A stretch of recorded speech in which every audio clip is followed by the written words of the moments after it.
Okay, good evening, students. Today, next chapter, chapter 14, source of energy. Source of energy here is maintained, board is maintained. I have written already to save my time. Source of energy is two types. First, non-renewable source of energy and non-renewable source of energy. Non-renewable source of energy and renewable source of energy. There are four types of, more than four types also, non-renewable source like coal, petroleum, wood and biomass. Other fuels are also available, which are traditionally used. They were used traditionally. That's why it is known as conventional source of energy. And other sources which are not used traditionally, those sources are known as non-conventional source of energy. Non-conventional source of energy can be recycled. We can say that an inaccessible source of energy. And the first, which is the non-renewable source of energy, is known as accessible source of energy. I have written here also, non-renewable source of energy is known as conventional source of energy or accessible source of energy. Three names are there for the same source of energy. And likewise, the renewable source of energy is also known as non-conventional source of energy. Non-conventional source of energy means we do not use from our history. It is invented afterwards, a new invented source of energy which can be recycled. See, renewable source of energy is also known as non-conventional source of energy, and it is also known as inaccessible source of energy. It means it cannot be end. It can be recycled again and again. But first, which is the non-renewable source of energy, cannot be recycled. It once used and finished. Okay, student. Types 4 are written here for the non-conventional and conventional. Non-conventional source of energy, 4 types. We have already used traditionally coal, petroleum, wood, biomass, means cow dung, cake, etc. And the renewable source of energy, I have written 4 types: solar energy, wind energy, tidal energy, hydroelectric energy, and OETC. OETC means ocean thermal and ocean thermal and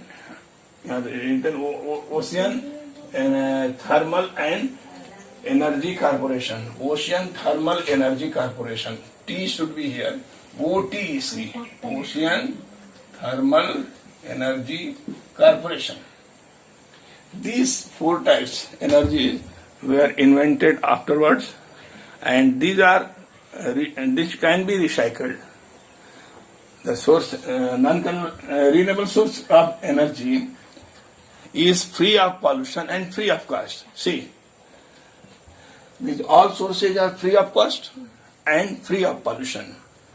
That's why the future energy sources are depend on these sources, that is the non-conventional source of energy. But conventional source of energy sources are limited. For example, coal is reducing in our mines day by day. According to scientists, 150 years resources, for the further 150 years resources are available, and nearly 350 years resources of the petroleum is available. But what will happen when this non-renewable source of energy will be finished? After when these energy resources will be finished, we have to depend upon the non-conventional source of energy, that is these sources of solar, wind, hydro, tidal and ocean source of energy. Definition I have already written, and you can take snap from this. Take snap. The definition is non-conventional source of energy definition is such source of energy which can't be recycled. It is accumulated in nature over very long time. It cannot be recycled. It can be obtained from the nature. For example, you already know that we get wood, we get coal from the mine, petroleum from the oil wells. These resources are given by nature, and it has been prepared in nature lakhs and crores of years. But we are using these resources very fastly, and it will finish in future nearly 150 and 350 years after these resources will be finished. Then we have to depend upon the non-conventional source of energy, that is the solar energy, hydro energy, OETC, tidal energy, wind energy, etc. Okay, the focusing of the modern science is to obtain the non-conventional source of energy. Mostly solar energy is going on very fast. You can see the solar cars, solar two-wheelers, three-wheelers, and many solar trains also available. Okay, these sources free of cost and free of pollution. Seeing the pollution level of the world, these resources are very important. Okay, students. Okay, students, listen in Hindi about these explanation. देखिए, source of energy, ऊर्जा का जो स्रोत है, source है, वो हम पहले से ही यूज करते आ रहे हैं. सबसे पहले जो सोलर एनर्जी है उसका यूज हम पहले ही से करते आ रहे हैं, लेकिन उसको हम एक स्टोर्ड एनर्जी के रूप में नहीं करते हैं. जब तक सनलाइट रहती है हम सनलाइट से अपना ग्रेनरी सुखाने का काम करते हैं, कपड़े सुखाने का काम करते हैं, खेतों में जो है ड्राइनेस लाने के लिए होता है. और मतलब जब तक ये सोलर एनर्जी का है तब तक हम करते थे, लेकिन बाद में इसका स्टोर कैसे कर लें, इसके लिए कुछ अब टेक्निक अवेलेबल हुआ है. जो सोलर पैनल के माध्यम से सोलर बैटरी चार्ज करते हैं. सोलर बैटरी से हम अपने ऑटोमोबाइल चलाते हैं. उसके बाद ये हाइड्रो एनर्जी भी non conventional source of energy है, यानी रीनेबल सोर्स ऑफ एनर्जी है. फिर से ये रिसाइकल हो सकता है. हाइड्रो एनर्जी जैसे ये हाइड्रो पावर प्लांट आपको पता है कि हाइड्रो पावर प्लांट में क्या होता है, पहाड़ी नदियों से पानी जो है गिराया जाता है और वाटर टरबाइन चलाए जाते हैं, और हर साल पहाड़ी नदियों में पानी आ जाता है, इसलिए रिसाइकल होता रहता है. ये भी बाद में ही इसका खोज हुआ, इसलिए ये भी नॉन कन्वेंशनल है और रिसाइकल है. इसमें कोई पॉल्यूशन नहीं है. दूसरा है, इसमें देखिए हाइड्रो एनर्जी के अलावा wind energy, tidal energy. Wind energy से विंड मिल चलाए जाते हैं, टाइडल एनर्जी से टाइडल इलेक्ट्रिसिटी पैदा की जाती है. ओईटीसी में ओशन थर्मल एनर्जी, वो ओशन का टॉप लेवल हॉट होता है, नीचे बिलो लेवल कूल होता है. इसके बीच में सोडियम वेपर के माध्यम से उस टेम्परेचर डिफरेंस से वेपर जो है मोशन में आता है, और वो हम चलाते हैं उस पर टरबाइन और इलेक्ट्रिसिटी प्रोड्यूस करते हैं. इस तरह से ये एनर्जी जो सोर्सेज हैं वो कभी समाप्त नहीं होगी. फ्री ऑफ कॉस्ट नेचर में है और फ्री ऑफ पॉल्यूशन, कोई पॉल्यूशन भी नहीं है. लेकिन ये जो रीनेबल सोर्स ऑफ एनर्जी हो गया, नॉन रिनेबल जो हम पहले से यूज कर रहे हैं, जैसे कोल है. कोल क्या है भाई? कोल तो कोल माइन से निकलता है, और कोयले से बहुत सारे हमारे सबसे पहले कोल एनर्जी का ही यूज किया गया, कोल माइन से निकाला गया. उसके बाद पेट्रोलियम एक कंपाउंड है जिससे हम निकालते हैं.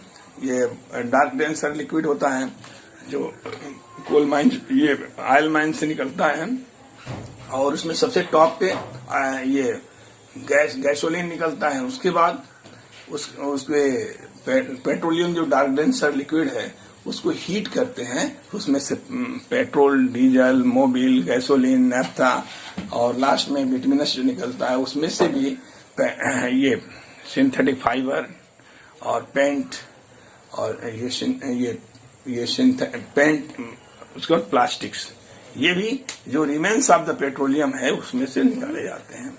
तो ये इसका भी बहुत यूज है।